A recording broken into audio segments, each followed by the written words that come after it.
more than neighbors when friendship turned into love. The moving truck pulled away just as the rain began to fall, and Maya stood alone on the porch of her new apartment, watching the taillights disappear into the gray afternoon. She had left everything behind: a failed marriage, a job that drained her soul, and a city full of memories she wanted to forget. At 32, she was starting over in a place where nobody knew her name, and the emptiness of that truth settled in her chest like a stone.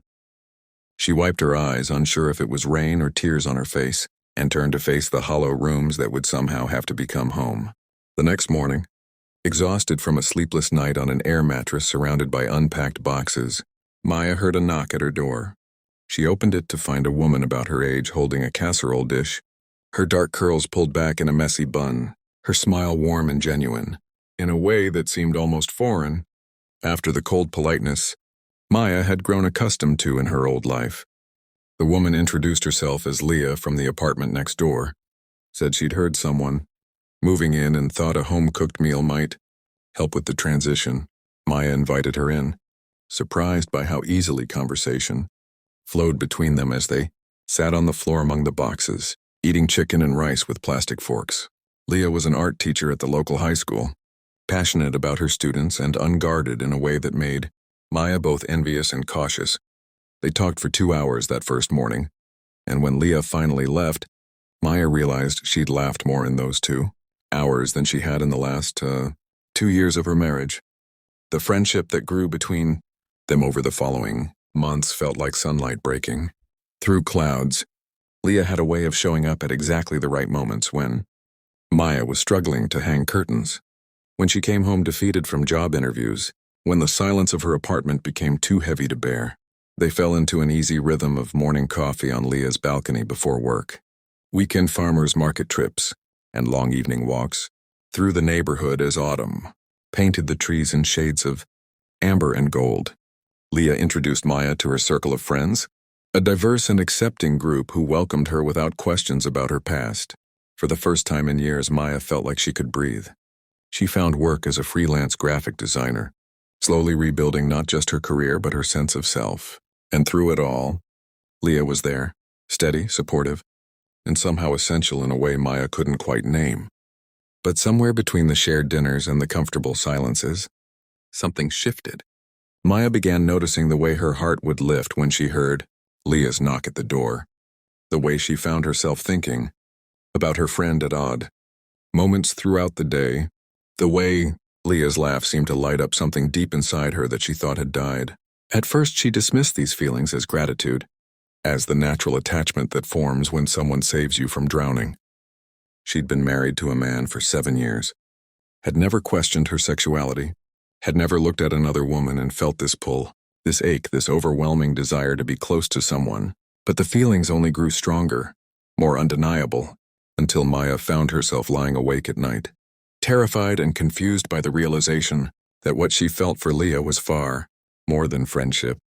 The fear that accompanied this discovery was paralyzing. Maya had grown up in a conservative household, where certain things were simply never discussed, where love was supposed to look a specific way, follow a predetermined path. She'd already disappointed her family with her divorce, already felt like a failure for not making her marriage work. How could she now tell anyone that she was falling in love with a woman? How could she even be sure that's what this was, when everything she thought she knew about herself seemed to be unraveling? And worse, what if these feelings weren't reciprocated? What if Leah was straight, or simply saw Maya as nothing more than a friend in need? The thought of losing this friendship, this lifeline that had pulled her from the darkness, was unbearable. So Maya did what felt safest.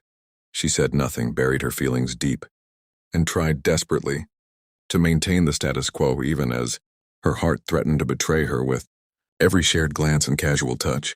Winter came, and with it, a new tension that Maya couldn't hide no matter how hard she tried. She found herself pulling back slightly, creating small distances where there had been none, declining invitations she would have once accepted without hesitation. Leah noticed, of course she noticed, because that's what Leah did. She saw people, really saw them, in a way that was both beautiful and terrifying. One evening in December, as snow fell softly outside Leah's apartment windows, Leah finally confronted the growing distance between them.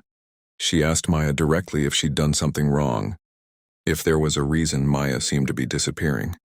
The concern in Leah's eyes, the genuine hurt and confusion, broke something in Maya.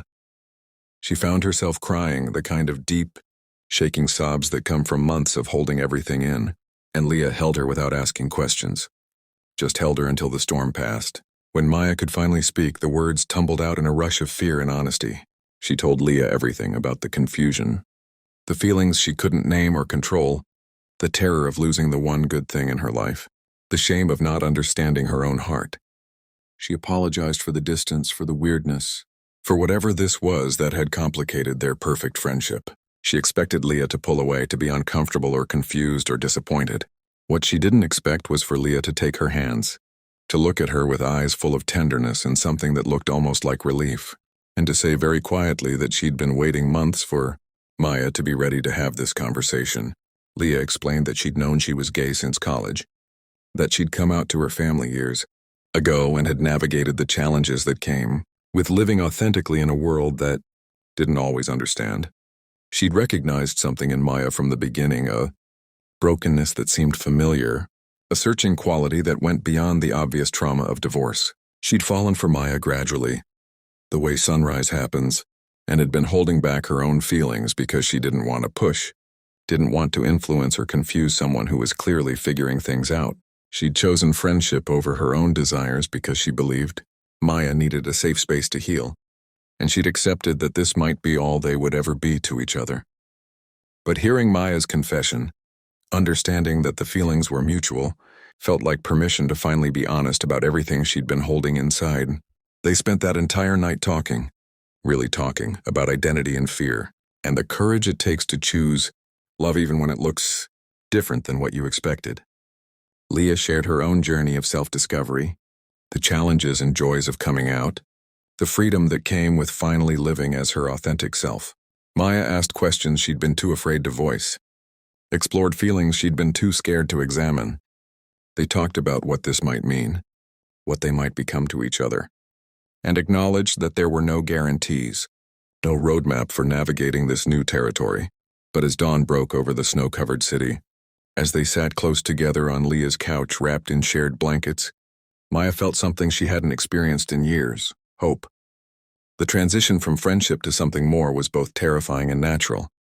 Their first kiss happened a week later on New Year's Eve, as fireworks lit up the sky outside Leah's balcony. It was tender and tentative, full of questions and promises, and it felt like coming home to a place Maya didn't know she'd been searching for. The physical intimacy grew slowly, carefully, with Leah patient and understanding as Maya navigated this new aspect of herself.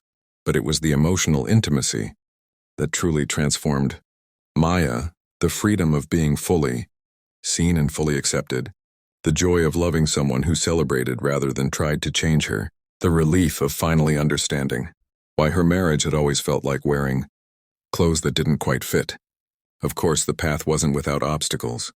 Coming out to her family was one of the hardest things Maya ever did, and their reaction was complicated, a mixture of confusion, disappointment, and a reluctant acceptance that felt more like tolerance than celebration.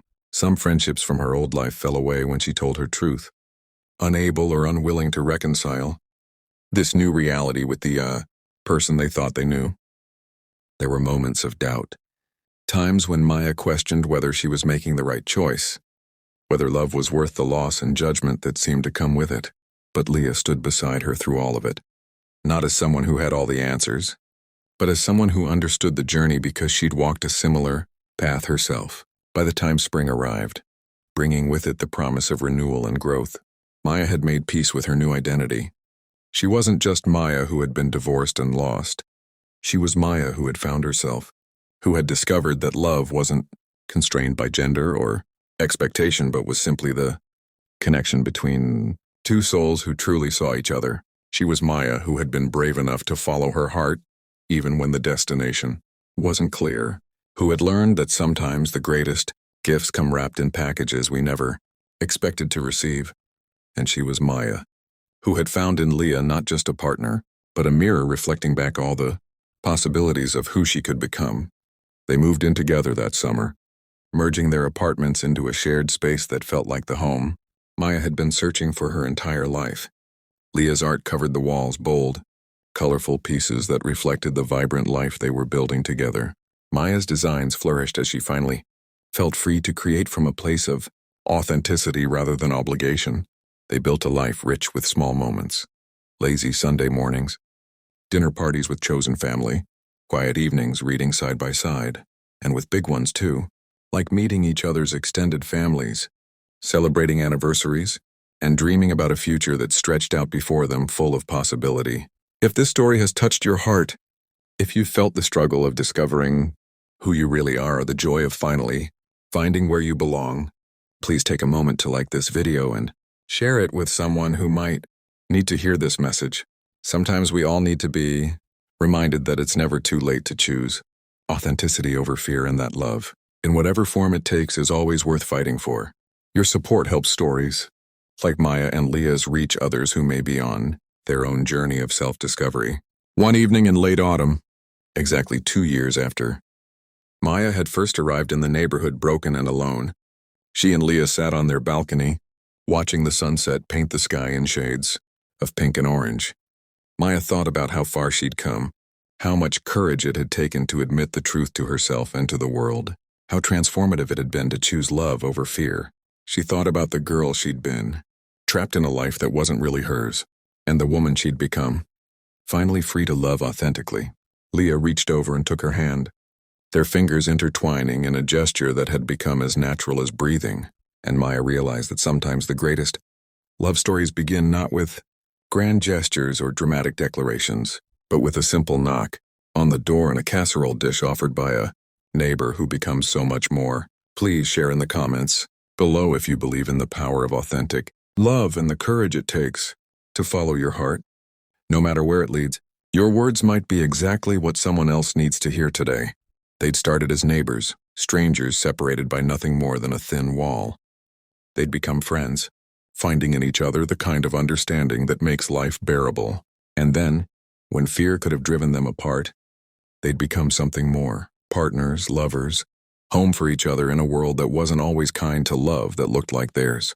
It wasn't the story Maya had expected to live, but it was the one she'd needed all along. And as the stars began to emerge in the darkening sky, she knew with absolute certainty that every painful step of her journey had been worth it to arrive at this moment, in this life with this woman who had taught her that the bravest thing we can ever do is simply to be ourselves.